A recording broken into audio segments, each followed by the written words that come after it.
ठीक है, खाली वैल्यूज को पुट कर दो, you will get the answer. अच्छा, एक क्वेश्चन ए इसका ऑप्शन होगा, ठीक है, नहीं आया आंसर, एक मिनट रुको मैं कर देता हूँ। के इंटू एरिया कितना था वहां पे, 0.36 था, इंटू टेम्परेचर डिफरेंस 100 होगा, ठीक है, बाय एल, लेंथ कितना है वहां पे 0.1, इंटू टाइम कितना हो जाएगा 3600 second, equals to M into L, M कितना 4.8 है, इंटू एल, लैटेंट हीट मैंने दी थी एक बार 3.36 10⁵ ठीक है। अभी एक काम करो, ये तो जो है ना 2 जीरो, ये तो यहाँ पे एक बचेगा, खाली 10 बचेगा यहाँ पे, ठीक है, ये 0.1 ऊपर चला जाएगा 10 से मल्टीप्लाई करके, यहाँ पे ये भी हट करके यहाँ पे 10 भी हट जाएगा यहाँ पे, ठीक है। उसके बाद के कितना, ये यहाँ से कटेगा, नहीं 0.36 है ना, 0.36, इसको मैं काम करता हूँ, इसको ऐसे नहीं काटता हूँ, के कितना हो जाएगा, ये हो जाएगा हमारा 4.8 इंटू 3.36 बाय 36 इंटू 0.36, ठीक है। तो अब इसको काटा पीटी करो, जो भी करना है इसमें, यहाँ से डेसिमल हटेगा, ठीक है, तो ये हो जाएगा 4.8, सबको सब कैलकुलेशन सब सही आ रहा है ना, के इंटू ए, एरिया सही है, डेल्टा टी, ठीक है, 4 से 12, ठीक है, और 36 इंटू 3 कितना का 9 पॉइंट समथिंग आ जाएगा, करके देखो आ जाएगा, समझ 1 पॉइंट समथिंग आएगा यहाँ पे, 4 3 12 हो जाएगा, ठीक है, और 12 पॉइंट समथिंग ऊपर हो गया, और 36 इंटू 3, 3 3 9, 9 पॉइंट समथिंग, इधर 10 पॉइंट समथिंग इधर आएगा, ठीक है। अच्छा, एक फटाफट दूसरा क्वेश्चन लो, अभी ये वाला क्वेश्चन का आंसर सबका आना चाहिए, सिंपल सा क्वेश्चन है, ठीक है, 2010 में आया हुआ सवाल है, बोला गया मेटल रॉड है, 2 रिजर्वियर है, कंडक्ट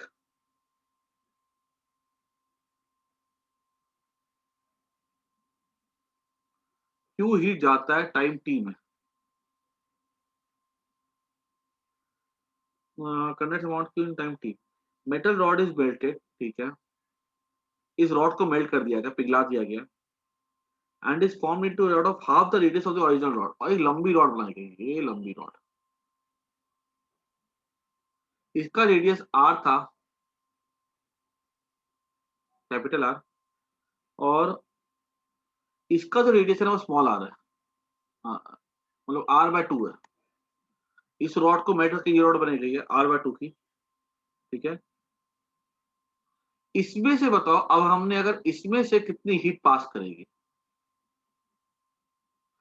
इससे पास करेगी क्यू हीट टाइम टी में, इससे कितनी हीट पास करेगी इन टाइम टी में, तुम्हारे ऑप्शन है Q/4, Q/16, Q/2Q और Q/2,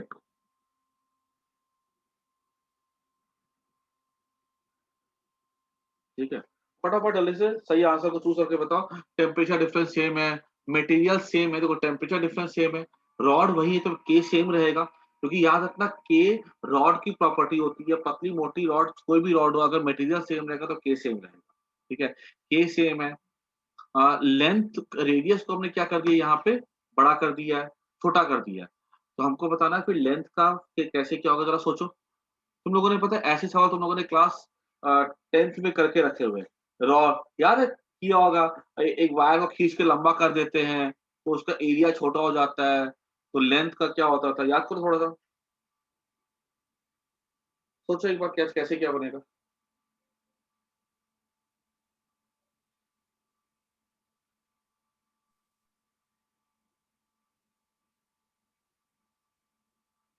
ओके, बाकी लोग तो सबको तो आंसर,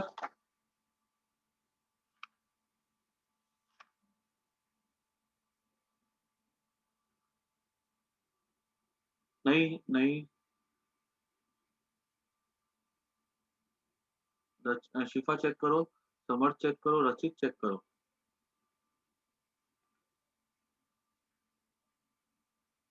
तुम लोगों ने पता है खाली रेडियस के बारे में देखा, तुम लोगों ने ये नहीं देखा कि लेंथ का क्या होगा।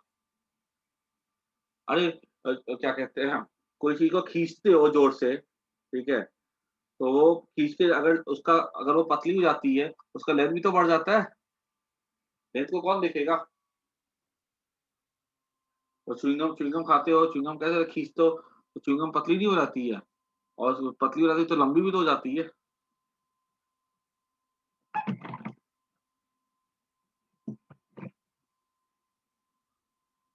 देखो,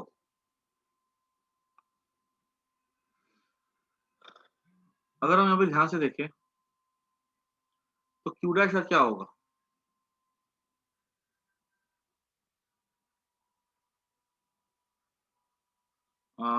नई शिफा चेक करो।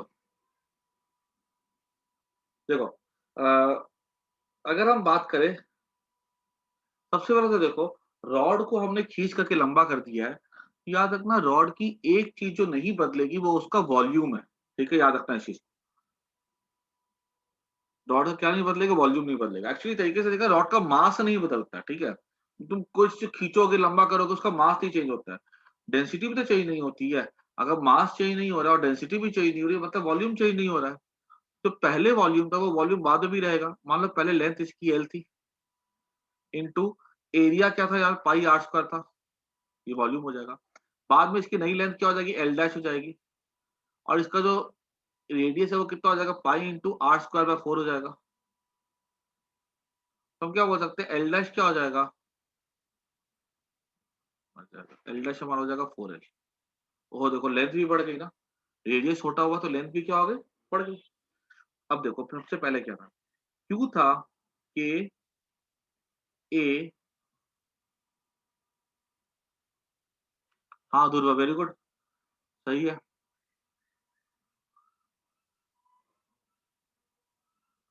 बहुत बढ़िया। के ए डेल्टा टी बाय एल, ठीक है। बाद में हीट हो जाता है, के क्यू डैश हो जाएगा K A. What is A here, A is, पहले यहाँ पे ए था, pi into capital R square,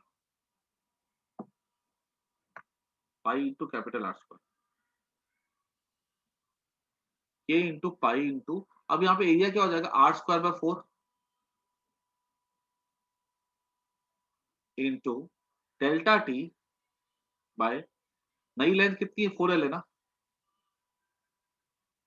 ठीक है। देखो मैंने यहाँ पे पाई आर स्क्वायर, अब यहाँ पर जरा तुम ध्यान से देखो, के पाई आर स्क्वायर डेल्टा टी, ठीक है, और ये एल, ठीक है।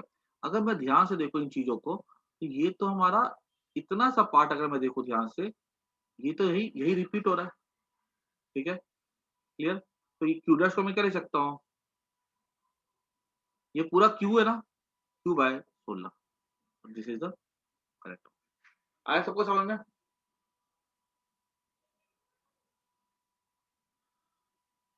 आगे बढ़े, इसको नोट कर लो सबको। तुम लोगों ने क्या किया होगा, जहां तक मुझे लगता है कि तुम लोगों ने खाली रेडियस को देखा होगा, खाली रेडियस को देखोगे ना तब तो ए आंसर आएगा। बट ये भी तो देखो, मेल्ट करवा करके उसको हम कर रहे हैं, तो उसका लेंथ भी तो बढ़ जाएगा ना, वॉल्यूम सेम रहेगा।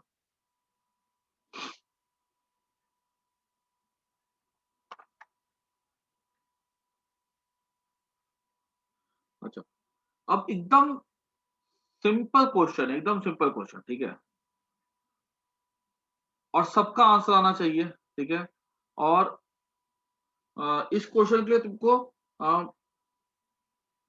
पेन उठाने की जरूरत भी ना पड़े, ठीक है। 2015 का क्वेश्चन है ये। उसके बाद हम लोग फिर थ्योरी पे आ जाएंगे, ठीक है। क्वेश्चन क्या बोला गया है कि रॉड है, 100 डिग्री सेल्सियस है, 110 डिग्री सेल्सियस है, ठीक है। Rate of heat flow H है, 4 जूल पर सेकेंड। दूसरा हमने रॉड लिया 200 degree Celsius, 210 degree Celsius, heat ऐसे फ्लो करेगी, ठीक है। तो बताना है इससे जो रेट ऑफ हीट फ्लो है ये क्या है। ठीक है, तुम्हारे पास ऑप्शन है 8, 4, 44, 16.8 जूल पर सेकेंड। टेम्परेचर यहाँ 100 था, यहाँ 200 हो रहा है, यहाँ पे 110 है, यहाँ पे 210 हो रहा है। बताओ फटाफट आंसर क्या होगा। विद इन 10 सेकेंड तुम्हारे आंसर आने चाहिए। ओके, बाकी लोग भी दो।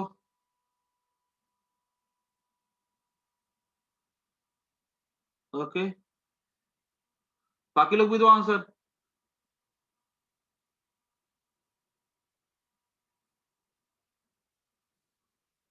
वो सिंपल सा आंसर है, 4 ही होगा इसका आंसर। ठीक है, ये घटिया सवाल है, 2015 में आया सवाल है। अरे भाई हम थोड़ी टेम्परेचर को थोड़ी देखते हैं, तो टेम्परेचर डिफरेंस को देखते हैं ना। यहाँ तुम देख सकते हो कि टेम्परेचर डिफरेंस यहाँ पर भी 10 है और यहाँ पर भी 10 है, तो रेट ऑफ हीट में कोई फर्क नहीं होगा। ठीक है, तो लल्लू सवाल दे दिया था कंफ्यूज करने के लिए, लॉजिकल क्वेश्चन। आगे बढ़ते हैं। सुना, अब हमारा नया टॉपिक है। नया टॉपिक का नाम है combination of rod.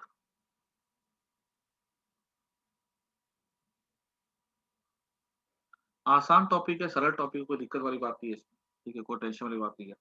Combination of rods, ठीक है। जब हम लोग मान लो कोई दो रॉड को कॉम्बाइन करते हैं, ठीक है, हमारे पास मान लो अगर एक रॉड ऐसा है, इसको हमने ऐसा कॉम्बाइन कर दिया, एक ऐसा हो गया कॉम्बिनेशन में सीरीज हो गया। जैसे रेजिस्टेंस कैसे थे, सीरीज और पैरेलल थे। ठीक है, अब अगर मान लो इसका अगर हम बोल दें कि इसका थर्मल रेजिस्टेंस R1 है, इसका थर्मल रेजिस्टेंस अगर R2 है, तो बताओ ज्वाइन करने पे इक्विवेलेंट थर्मल रेजिस्टेंस क्या होगा।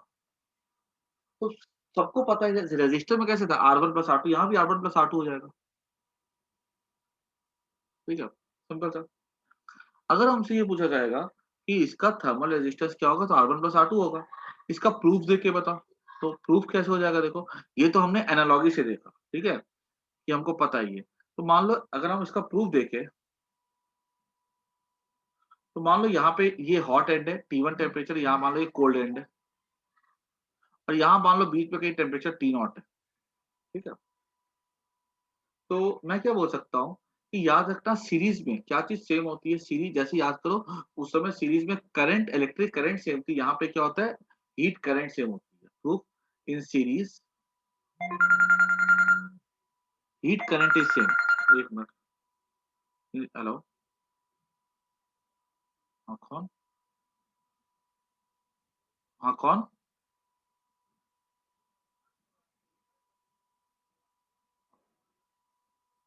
क्या बोल रहे हैं।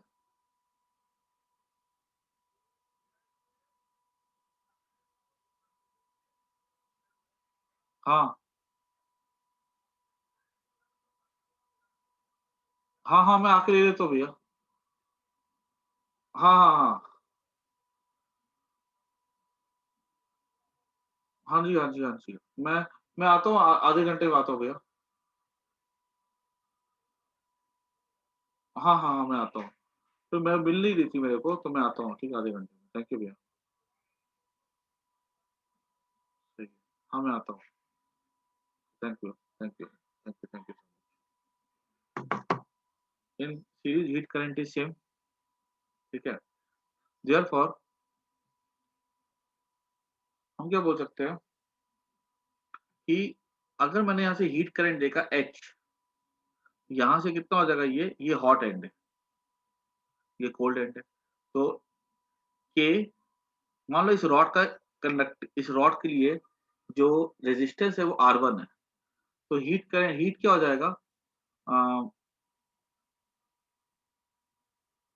H equals to T1 minus T not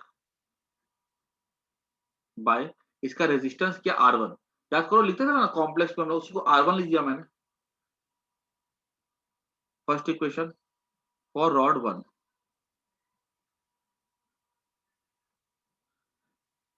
H equals to, अब देखो यहां से ये क्या होगा, ये हॉट है, तो टी नॉट गर्म होगा इन कंपैरिजन टू T2, तो मैं लिख सकता हूँ T नॉट माइनस T2 ये सेकंड इक्वेशन हो गया। फॉर रॉड 2, ठीक है। अब मैं क्या बोल सकता हूँ कि ऑल्सो T1 माइनस T2, अगर मैं पूरी रॉड को देखूं तो ये क्या हो जाएगा, equals to H equals to T1 minus T2 upon R equivalent. अगर मैं पूरी रॉड को देखूं और अगर मैंने इसका इक्विवेलेंट रेजिस्टेंस अगर R ही मान लिया तो मैं इसको ऐसा लिख सकता हूँ, ठीक है। नाउ फ्रॉम 1 एंड 2,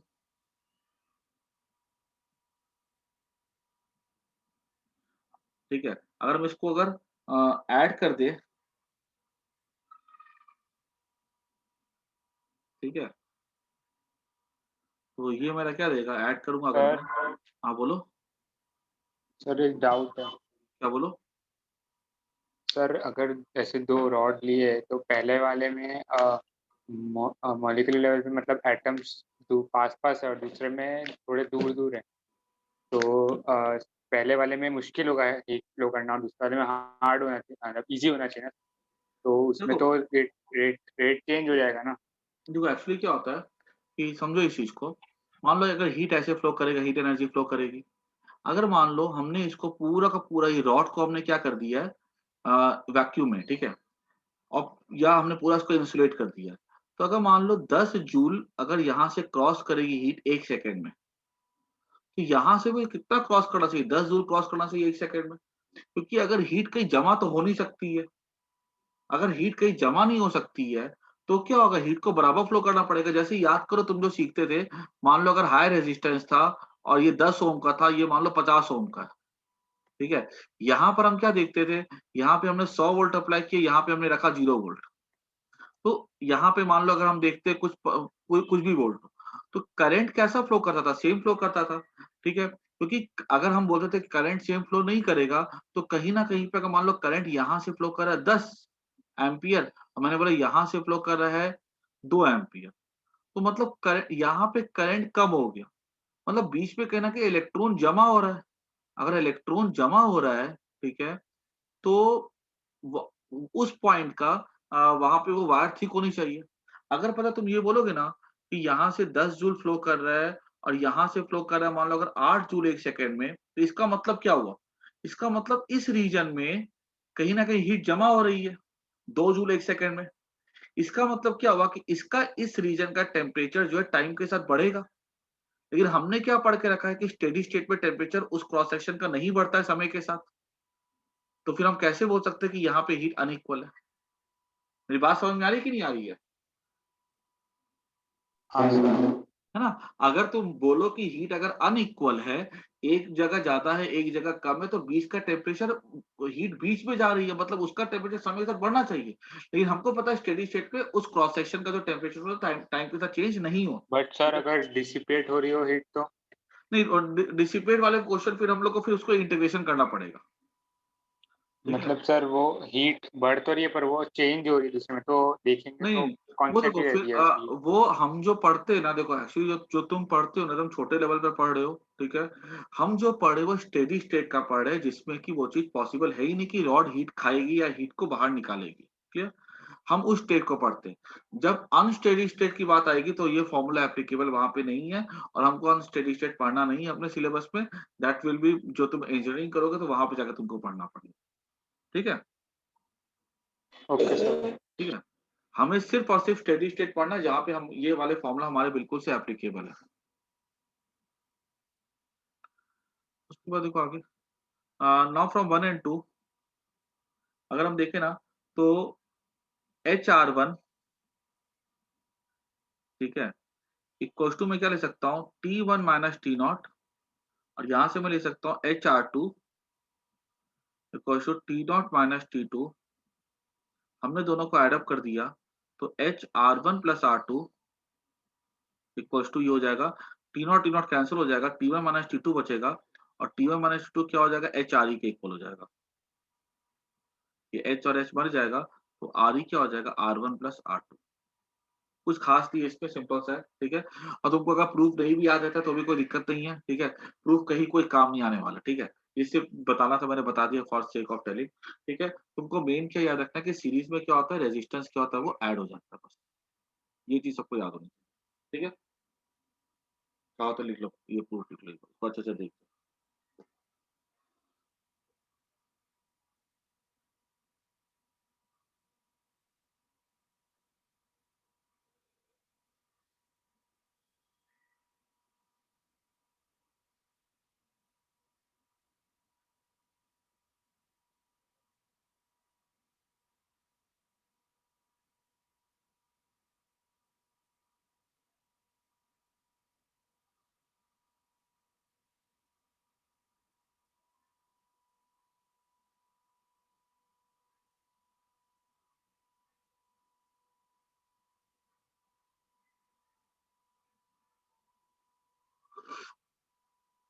अच्छा, अभी एक सवाल पता आ चुका हमारे एंट्रेंस में, कि बताओ, ए- दो रॉड है, ठीक है, उसका ज्वाइन किया गया, एक का कंडक्टिविटी K1, एक का कंडक्टिविटी K2 है, और हमें बोला गया है कि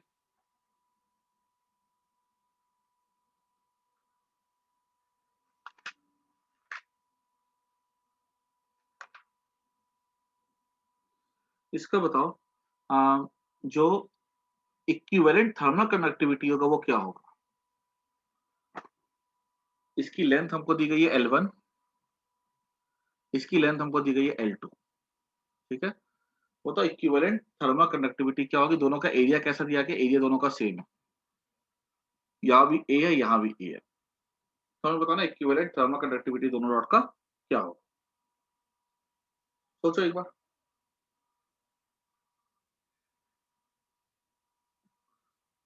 कुछ खास चीज इस पे, R = R1 + R2। आर क्या हो जाएगा हमारा, रेजिस्टेंस।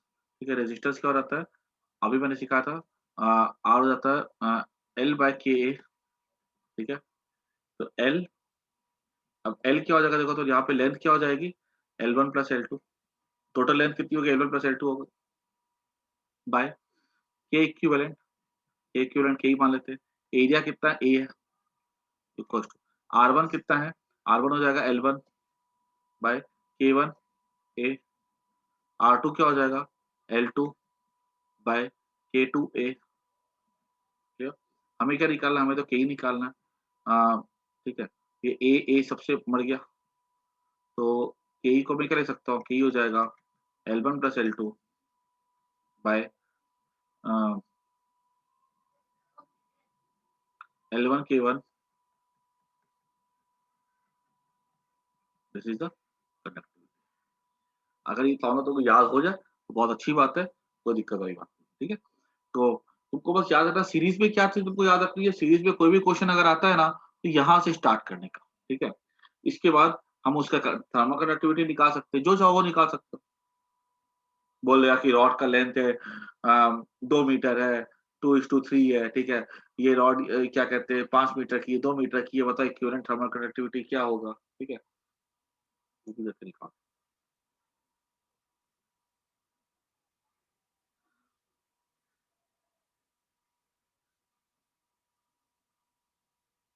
ठीक है, अच्छा, इस पे हम लोग थोड़े क्वेश्चंस और प्रैक्टिस करेंगे तो ज्यादा क्लैरिटी मिलेगी, टॉपिक अभी खत्म नहीं हुआ है। अभी देखो पैरेलल, पैरेलल के लिए सेम वैसे इक्विवेलेंट रेजिस्टेंस क्या हो जाएगा, 1/R1 + 1/R2 हो जाएगा। ठीक है, दो रॉड ऐसी होगी, ऐसे। ठीक है, दोनों रॉड है, इसका K1 है, इसका K2 है, इसकी दोनों की लेंथ L, इसका एरिया मान लो अगर दोनों का हमको बोला गया कि एरिया इसका A1 है, इसका एरिया A2 है, दोनों की लेंथ सेम है, तो ठीक है ना। हमको बोला गया कि इसका बताओ इक्विवेलेंट रेजिस्टेंस क्या होगा। हमको पता है रेजिस्टेंस में क्या होता है कि दोनों के पास टेम्परेचर सेम होता है। अगर हमने फर्स्ट को देखा तो T1 - T2 equals to heat current upon, इसका क्या हो जाएगा, रेजिस्टेंस R1। दूसरे के लिए हमने देखा तो T1 - T2। ठीक है, इससे फ्लो करेगी हीट करंट H1, इसका देखेंगे तो इससे हीट करंट फ्लो करेगी H2। अब देखो हीट करंट आएगी कितनी H, इससे कितनी जाएगी H1, इससे कितनी जाएगी H2। ठीक है, पैरेलल में बताना थर्मल कंडक्टिविटी इक्विवेलेंट रेजिस्टेंस क्या होगा। हीट करंट आई H, थोड़ा हिस्सा ये जाने देगा, थोड़ा हिस्सा ये जाने देगा, टोटल कितना जाएगा, H equal to H1 plus H2। ठीक है, याद रखना सीरीज में क्या चीज सेम थी, सीरीज में हीट करंट सेम थी। ठीक है, वो कंसेप्ट यूज किया। पैरेलल में क्या होता है, पैरेलल में जो हीट करंट होती है, ठीक है, जो दोनों से पास करेगी उनका जो सम होगा किसके इक्वल हो जाएगा, जो ओरिजिनली आ रहा है। ठीक है, दोनों में, दोनों का डिफरेंस याद रखना। सीरीज में क्या था, अगर H यहाँ से जा रहा है तो यहाँ से भी H जाएगा। पैरेलल में क्या है, अगर यहाँ से H जा रहा है और यहाँ से अगर ये H1 हो जाता है, यहाँ से अगर ये H2 हो जाता है, तो H equal to H1 plus H2। ठीक है, ये सर हो जाएगा। पैरेलल में, हाँ, बोलो बोलो। सर पैरेलल में जिसका के ज्यादा होगा वहां से ज्यादा जाएगी ना। हाँ, जिसका के ज्यादा होता है वो ज्यादा अलाउ करता है, सही बात है। ठीक है, अब H हमारा क्या हो जाएगा, H1 प्लस H2। अभी हम H को क्या ले सकते हैं, H हो जाएगा हमारा इक्विवेलेंट, तो ये मैं ले सकता हूँ T1 minus T2 by equivalent resistance equal to H1 क्या है, T1 minus T2 bye R1। H2 क्या है, T1 minus T2 bye R2। ठीक है, ये सबसे मर गया, तो 1 बाय आर ई क्या हो जाएगा, 1 by R1 plus 1 bye R2। ठीक है, proof is just for sake. ठीक है, मेन चीज तुमको फॉर्मूला याद रखना। ठीक है, सीरीज का पहले का भाई रिपीटेड फॉर्मूला से कुछ खास नहीं है। ठीक है, हालांकि तरीके से ये टॉपिक जो है ना, तुम लोग जब इलेक्ट्रिक करंट पढ़ोगे ना जाकर के क्लास 12th में, ठीक है, तो वहां पे तुम लोग जाके जब सीखोगे ना, तो वहां पे तुम लोग को ये चीजें ज्यादा बेहतर वैसे समझ में आएगी। लेकिन चूंकि क्लास 10 में तुम लोग पढ़ के रखे, तुम लोग इतना तो पता है सीरीज पैरेलल क्या होता है, तो कोई बड़ी बात नहीं है। ठीक है, इसी में हम लोग से पूछ लेगा कि बताओ थर्मल कंडक्टिविटी का इक्विवेलेंट वैल्यू क्या होगा। ठीक है, तो वही हम यहाँ पे इसको ऐसा लिख सकते हैं, आर को हम क्या लिखेंगे, के equivalent A by L, sorry यहाँ पे के नीचे आएगा, आर हो जाएगा हमारा 1 by rho L by A, L by rho equals to 1 by R1, L by area, यहाँ पे क्या हो जाएगा, A1 प्लस A2 हो जाएगा ना। यहाँ पे एरिया क्या हो जाएगा, K1, एरिया क्या यहाँ पे हो जाएगा, A1 हो जाएगा।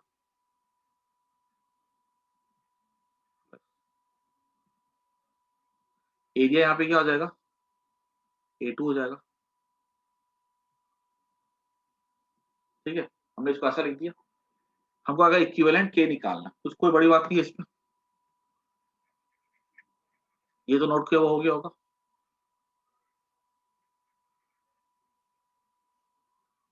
अब ये सब क्या, इसको क्या लिखेंगे, ये ऊपर चला जाएगा तो के ई A1 प्लस A2 तो K1 A1 K2 A2। ठीक है, ये सब यहाँ देखो एल नीचे में बचेगा, सब एल कैंसिल हो जाएगा, के ई क्या हो जाएगा, K1 A1 plus K2 bye A1 plus.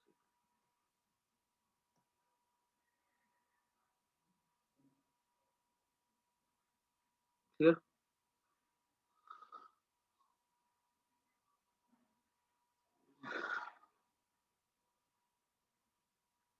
ठीक है, बस मैं जो मैंने बताया ना, एक बार मैं तुमको रिवाइज करवा देता हूँ जो मैंने बताया। ठीक है, इस पे कोई क्वेश्चन हम लोग नेक्स्ट क्लास में करेंगे। एक बार रिवाइज करवा देता हूँ ताकि तुम्हारा दिमाग में पूरा बैठ जाए। क्या क्या तुमको याद रखना है, सीरीज होता है, समरी क्या है, पैरेलल होता है, कॉम्बिनेशन। सीरीज में आर हो जाता है R1 प्लस R2, पैरेलल में आर हो जाएगा तुम्हारा 1 बाय आर हो जाएगा 1 by R1 plus 1 by r. Series में जो कंडक्टिविटी होती है, ठीक है, उसके लिए हमको पता है इक्विवेलेंट कंडक्टिविटी का हमको फॉर्मूला पता है, और पैरेलल के लिए इक्विवेलेंट कंडक्टिविटी का हमको फॉर्मूला पता है। ठीक है, ये दो चीज तुम लोग याद कर जाना। ठीक है, इस पे क्या फॉर्मूला था, K1 A1 plus K2 A2